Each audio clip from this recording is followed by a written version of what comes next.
Welcome everyone to the second video of a journey into the depths of psychopathy.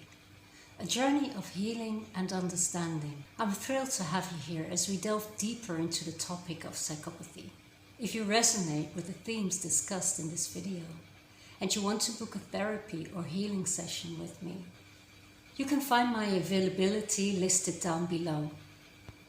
In this video, we take a glimpse into a day of my life 16 years ago, struggling with the rising shadows of psychopathy.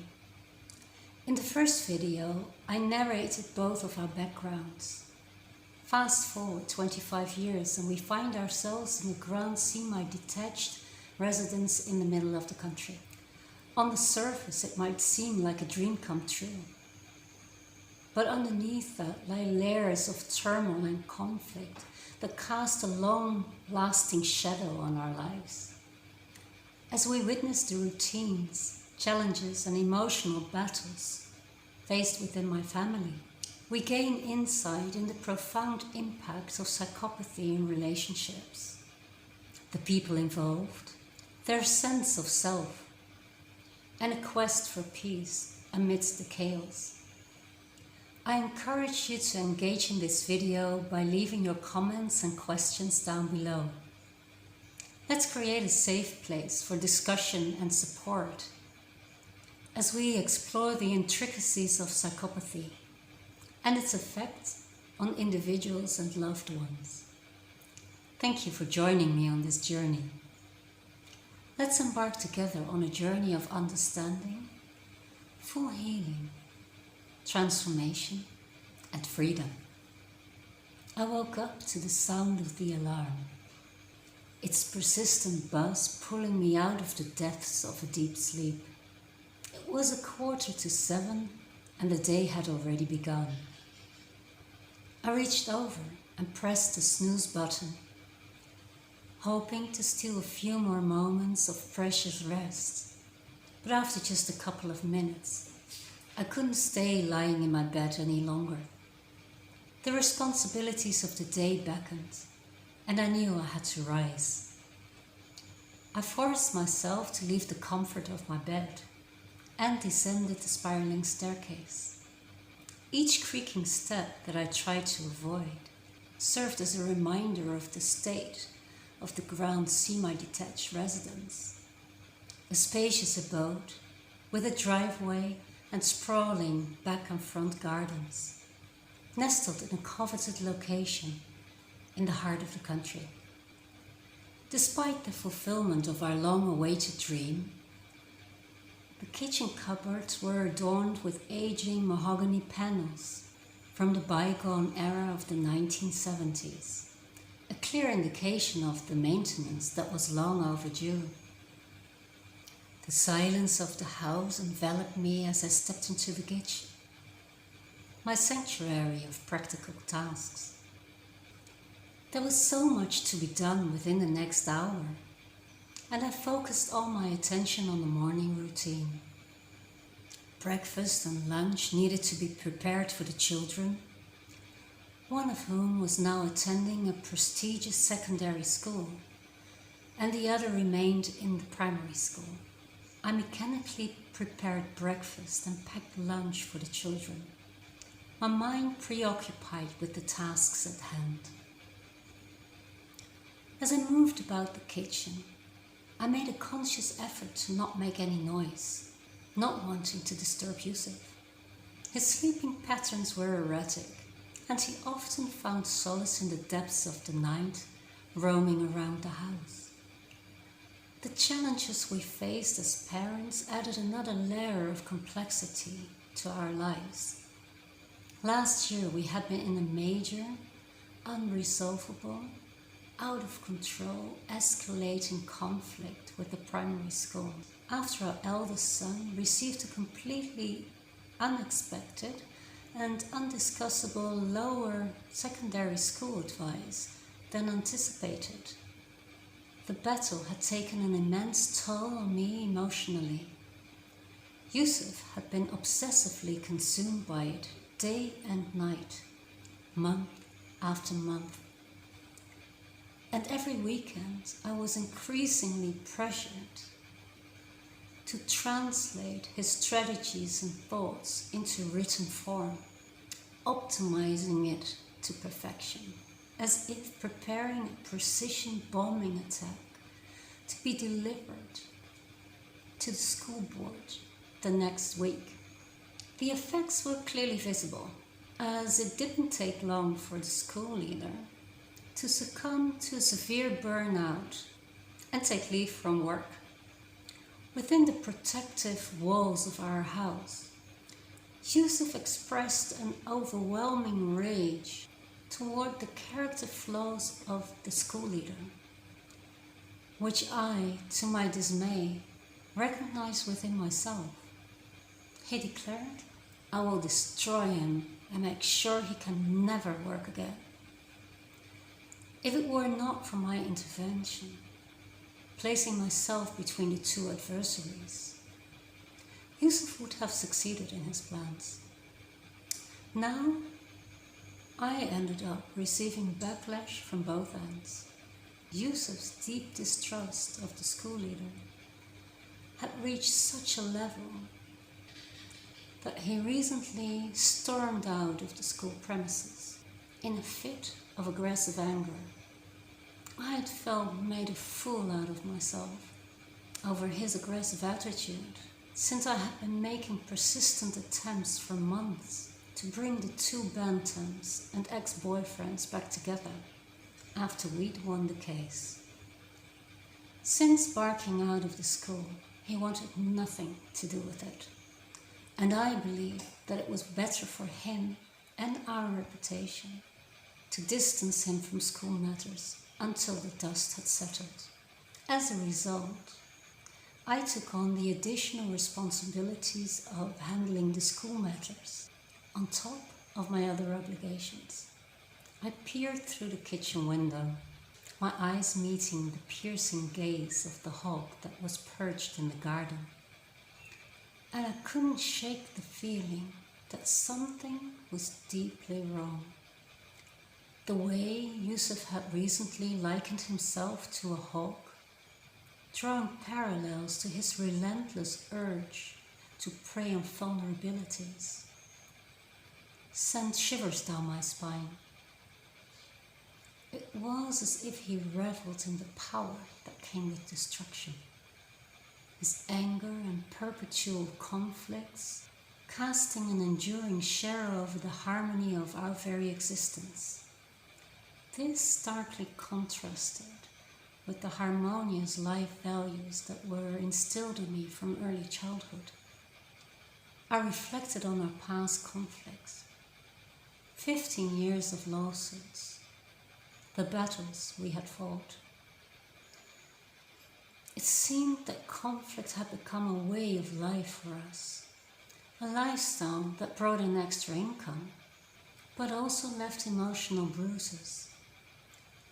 I was the only one left to hold on to the belief that conflicts could be resolved, that there was a way to find peace amidst the chaos. In the bedroom, the boys remained in deep slumber, sprawled across the spacious dark blue floor cushions. The absence of their proper beds was a blatant reminder of Yusuf's inherent indolence, a trait that had impeded his ability to fulfill the task at hand. Despite the passage of 2 years, Yusuf had yet to muster the energy or motivation required to arrange the beds, leaving the boys to make do with the makeshift sleeping arrangements. His curiosity had left him to peel off the wallpaper in the boys' room, exposing crumbling walls. And he had done the same with the uneven floor, leaving it in disarray. After rousing the boys from sleep, I approached the bedroom closet, purposely leaving it open in order to avoid any noise that might disturb Yusuf's slumber. Retrieving a recently purchased robe manteau, an item bought in a luxury shop in Zeist, brought back memories of our joint shopping outings. As a renowned fashion designer earlier in our marriage. Yusuf's discerning eye always guided my clothing choices. With my weight gain over the past year, I needed suitable attire for my new role. While the shop boasted popular French and Italian designs, I deferred to Yusuf's expertise to make the right choice. Hastening into the fitting room, I awaited his verdict after emerging. Truthfully, shopping had never been a choice of joy for me. If necessary, I preferred a quick purchase and a prompt exit. Finding greater pleasure in sharing a meal or savoring a glass of wine on a terrace. Fortunately, our recent trip yielded success, and after a brief hour, we loaded my bags of clothes into the beige-yellow Citroën DS, a car that had once saved the French president's life, and made our way back home. Makeup held little significance in my personal grooming routine, allowing for a quick preparation before returning to the kitchen. It came as no surprise to find my youngest son fully engrossed in the PlayStation game, savoring his final moments of leisure before school. His long, dark brown hair cascaded over his shoulders, intermittently prompting him to brush it aside with a hint of annoyance as it obscured his sight. Meanwhile, my eldest son occupied the kitchen, diligently studying for an upcoming test and clutching papers in his hands. I often provided him with support in his educational pursuits, and the exemplary grades were the result of our joint commitment. Following the significant conflict of last year, it was paramount for Jack to achieve favorable results in secondary school. The house we had bought at the peak of the economy, stretching our finances to the limit. I'd even made the sacrifice of leaving my steady job as a finance director in order to pursue higher paying interim positions. It was a choice made out of necessity, but it came with its own challenges. Yusuf, a renowned fashion designer, had fallen into a slump after a period of success. His depression had kept him at home, and it was up to me to provide for the family. The burden weighed heavily on my shoulders, as I had originally aspired to pursue cultural anthropology. However, a well-meaning friend's admonishment about its viability led me to reluctantly opt for finance as my field of study, forging a stable career. I glanced at the clock and realized that it was time for my eldest son to leave for school. As he crammed his book into his bag, I wished him luck for his upcoming test. Education had become a focal point for us, ensuring a better future for our children.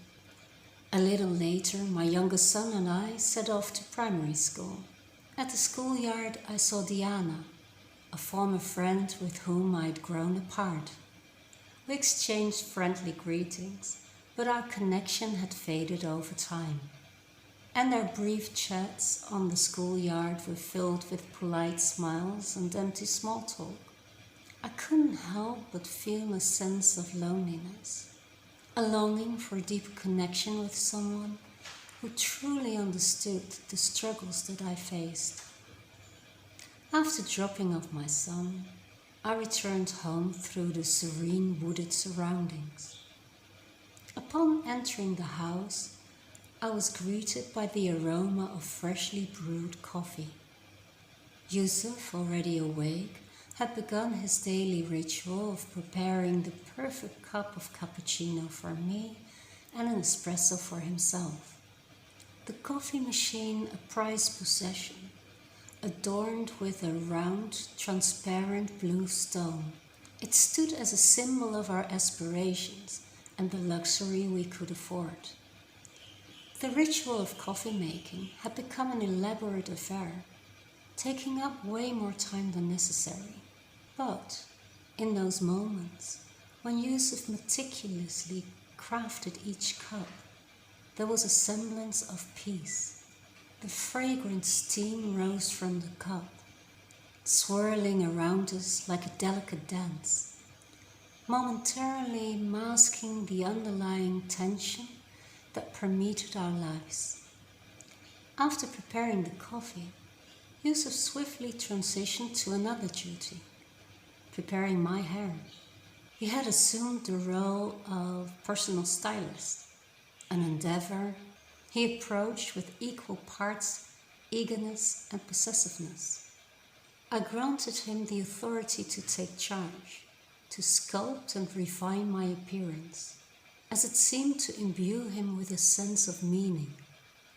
Admittedly, I lacked the expertise of hairstyling, thus making his involvement all the more necessary. Yet, with each stroke of the brush, a sudden pang of selfhood dwindled within me, an intangible erosion of my unique identity. As we sat in silence, the only sound, the rhythmic hum of the blow dryer, memories of a shared expedition resurfaced within me. It had been an extraordinary escapade, an excursion into the depths of psychedelic mushrooms, enticing with the prospect of profound spiritual revelations. Amidst that odyssey, Yusuf had confided in me, revealing the discontenting truth of inner emptiness, a profound void within him. The disclosure had left me disturbed, struggling to fathom the depth of such inner emptiness. I had always gravitated towards creative people, drawn to their unique perspectives and vibrant imaginations. It had been one of the qualities that had initially attracted me to Yusuf. Even though he had ceased painting for over a decade, we still proudly informed occasional visitors that he was a renowned artist. For this reason, I was happy I had recently reignited his artistic spark after years of encouragement. I saw it as a way for him to find solace, to fill the void he had unveiled in his mushroom trip. As I looked at his self-portraits, the only topic that he seemed to be able to paint, I couldn't escape the haunting emptiness that emanated from them. The cobalt blue paint, reminiscent of Arab countries and their golden splendor, had become Yusuf's new chosen medium. But the portraits themselves, depicting him trapped or submerged, held an air of unease. The eyes stared back at me, hollow and devoid of life. I wanted to engage him in conversations, in order to understand the meaning behind his somber paintings. But Yusuf, lost in his own artistic process, in contrast to earlier years, had no words to explain. He relied solely on his intuition, allowing the brush to guide him. And so I encouraged him, even though I couldn't shake the feeling that something was amiss, that his art was a reflection of deeper troubles.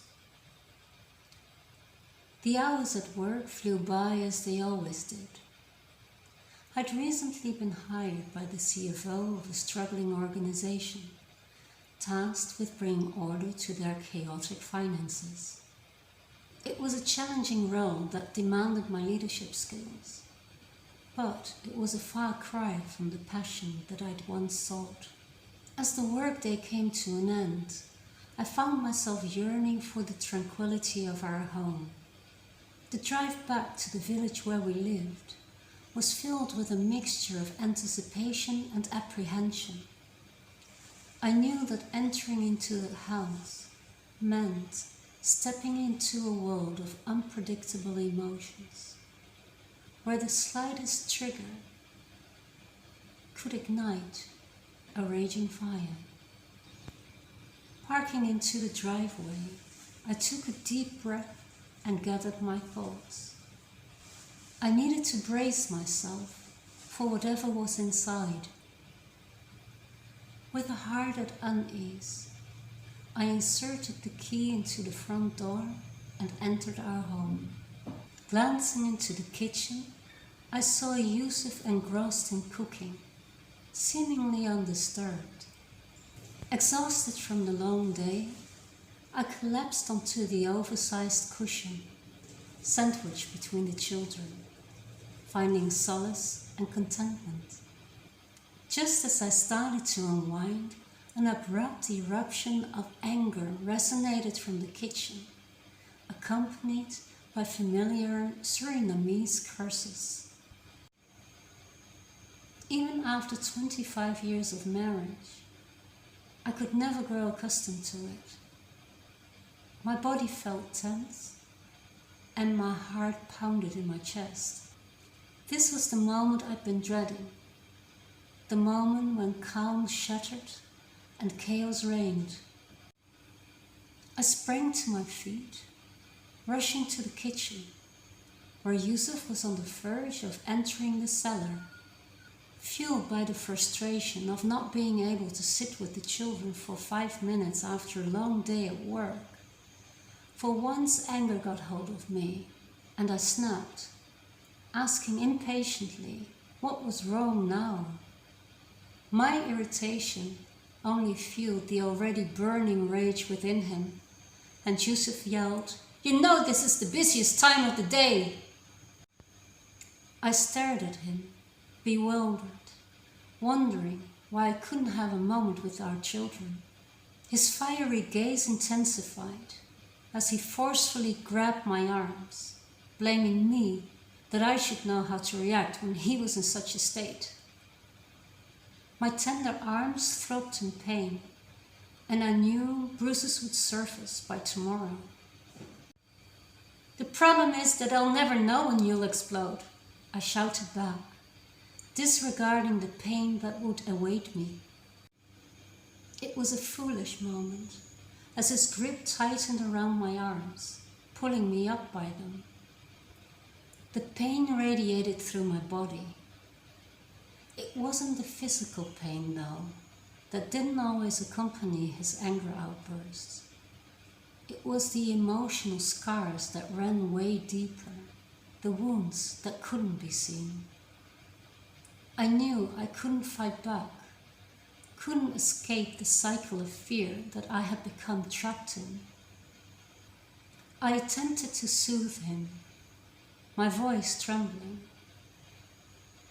desperately trying to calm him down, by promising to help him with cooking as quick as possible.